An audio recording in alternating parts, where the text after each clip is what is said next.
ಮೊದಲನೇದು ಆದಿಪರ್ವ.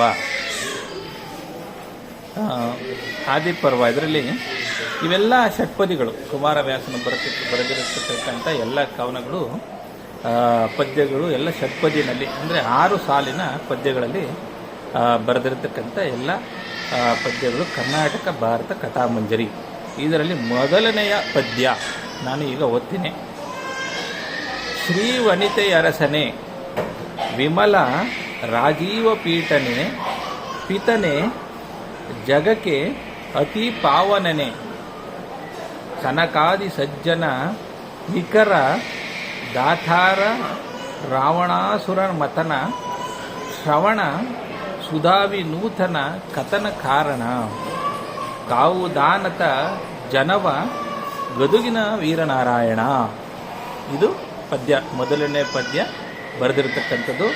ನಾರಾಯಣನ ಬಗ್ಗೆ ಹೊಗಳಿ ಬರೆದಿರತಕ್ಕಂಥ ಕವನ. ಮೊದಲನೇದಾಗಿ ನಾರಾಯಣನ ಹೊಗಳಿ ಕುಮಾರವ್ಯಾಸನ ಬರೆದಿರತಕ್ಕಂಥ ಕವನ. ಇದೇನಪ್ಪ ಅಂತಂದರೆ ಶ್ರೀ ವನಿತೆಯರಸನೆ ಅಂದರೆ ಶ್ರೀ ಲಕ್ಷ್ಮೀಕಾಂತನೇ, ಲಕ್ಷ್ಮಿಯ ಪತಿರಾಯನಾದ ನಾರಾಯಣನೇ. ವಿಮಲ ರಾಜೀವ ಪೀಠನೆ ಅಂದರೆ ಕಮಲ ಆಸನನಾದ ಹಿರಣ್ಯ ಗರ್ಭನ ತಂದೆಯೇ. ಜಗಕ್ಕೆ ಅತಿ ಪಾವನನೇ ಅಂದರೆ ಜಗತ್ತಿನಲ್ಲಿ ಪರಮ ಪವಿತ್ರನಾದವನೇ. ಸನಕಾದಿ ಸಜ್ಜನರಿಗೆ ಸಮಸ್ತ ಆನಂದವನ್ನು ಕೊಡುವವನೇ.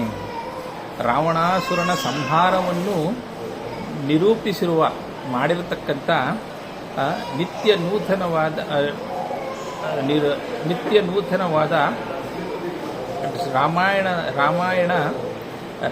ರಾವಣಾಸುರನನ್ನು ಸಂಹಾರ ಮಾಡಿರ್ತಕ್ಕಂಥ ಶ್ರೀರಾಮನೇ. ರಾಮಾಯಣವನ್ನು ಸೃಷ್ಟಿ ಮಾಡಿರ್ತಕ್ಕಂಥ ನಾರಾಯಣನೇ.